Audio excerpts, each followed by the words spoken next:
So picture this. It's the last day of sophomore year of high school for a guy named James Clear. He gets hit square in the face with a baseball bat. Total accident.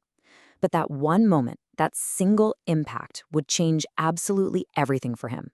And, believe it or not, it planted the seed for a completely game-changing idea about how we build better lives.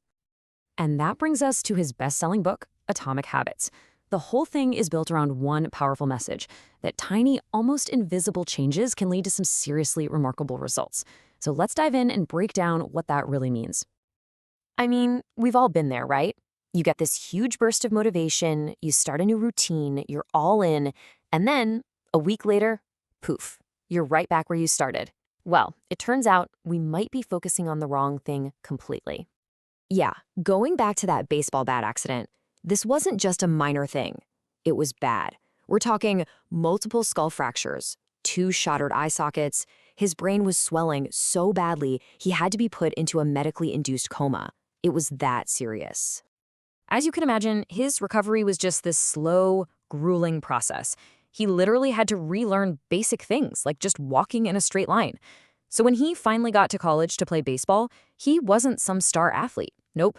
He was at the very bottom of the roster. So what'd he do? He started small, super small. Things like building good sleep habits or just keeping his dorm room tidy. They were these tiny little acts of control that helped him build his confidence back, brick by tiny brick. And that whole experience taught him the core lesson of the book. It's a concept he calls the 1% solution, this surprising, incredible power of getting just a little tiny bit better every single day. And the math on this is just staggering. I mean, look at this. If you get just 1% better each day for a whole year, you don't just end up 365% better. Oh no, because of the power of compounding, you end up over 37 times better. It's this incredible exponential curve. You know, you can think of habits as the compound interest of self-improvement. Just look at this graph. That top line, that's the explosive growth you get from those tiny gains over time. But that bottom line is a really important warning.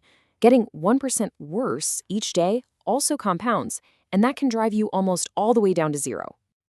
Now, you might be thinking, okay, that's a nice theory, but is there proof? Oh yeah, just look at the British cycling team. For nearly 100 years, these guys were, well, they were mediocre. No British cyclist had ever won the Tour de France, ever. Then, in 2003, they hired a new performance director, a guy named Dave Brailsford. So, Brailsford's strategy was something he called the aggregation of marginal gains. He just broke down every single thing that goes into riding a bike and tried to improve each little piece by just 1%. I mean, they did the obvious stuff, redesigning bike seats, but they also did hundreds of tiny, unexpected things, like hiring a surgeon to teach the cyclists how to wash their hands properly to avoid getting colds. And the result? 5 Tour de France victories in just 6 years. Unbelievable. Okay, so if this 1% thing is so incredibly powerful, why does it always feel like our own efforts just aren't working, You go for a run every day for a month, but you don't really see a change in the mirror. You study a new language for a few weeks, but you're definitely not fluent. So what's going on here? Well, what's happening is we're stuck in what Clear calls the valley of disappointment. We expect our progress to be a straight line, but the truth is the most powerful results are always delayed. Think about it like this. Imagine you have an ice cube in a room that's 25 degrees. You start heating the room, 26 degrees, 27, 31, and nothing happens to the ice cube. Your effort isn't being wasted, it's just being stored. All the magic happens at 32 degrees. You just have to stick with it long enough to break through that plateau. So how do we stick with it long enough to get that breakthrough? Well, the first big step is a major shift in our mindset. We have to stop being so obsessed with our goals and start focusing on our systems instead. So what's the difference? Well, goals are the results you want to achieve, right? Win a championship. A system is the process that leads to those results, like what your team actually does at practice every single day. Here's the kicker. Winners and losers often have the exact same goals. The real difference is their system. A goal is just a momentary change, but a system, that's a commitment to the process. And that brings us to one of the most powerful, most quoted lines from the entire book. It just sums up the whole idea perfectly. Your goal might set the direction, but it's your system that actually gets you there. Now, this all leads us to the deepest and honestly, the most important concept for making change that actually lasts. It's not about what you do, it's about who you are.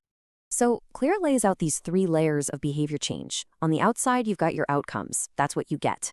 The middle layer is your processes. That's what you do. But the core, the real engine of change, is that inner circle, your identity. It's what you truly believe about yourself. See, most of us try to change from the outside in. We start with the outcome we want, like, I want to lose weight. But the effective approach is the total opposite. You have to start from the inside out. You have to start by asking yourself, who is the type of person I want to become? Here's a perfect example of that shift. The goal isn't just to run a marathon, the goal is to become a runner. The goal isn't just to write a novel, it's to become a writer. See the difference? When your habits are a fundamental part of your identity, you don't need to convince yourself to do them anymore. You're just acting like the person you already believe you are. So, this is the really crucial part. How do you actually do that? I mean, how do you build a brand new identity, basically from scratch? Well, it's a surprisingly simple 2-step process. First, you just have to decide what kind of person you want to be. Not what you want to get, but who you want to be. A healthy person, a consistent creator, a patient parent. And then, step 2, you have to prove it to yourself with small daily wins. And this right here is the key. Every single action you take is like casting a vote for the type of person you want to become. So every time you go for a run, even a short one, you cast a vote for I am a runner. Every time you write just one page, you cast a vote for I am a writer. These small habits are the evidence that builds up your new identity. And you don't even need a unanimous vote. You just need a majority. And the way we cast these votes, the actual mechanism, is the habit loop itself. There's a cue, like seeing your running shoes by the door, that leads to a craving for that feeling of accomplishment. That leads to the response, actually going for the run, which delivers a reward, like the endorphin rush. Mastering this little 4-step loop is how you systematically build the evidence for the identity you want. And that's really the big takeaway from Atomic Habits. This isn't about quick life hacks or just achieving some external goal. It's about realizing that your habits are the pathway to becoming the person you truly want to be. So the question isn't, what do you want to have? The real question is, who do you want to become?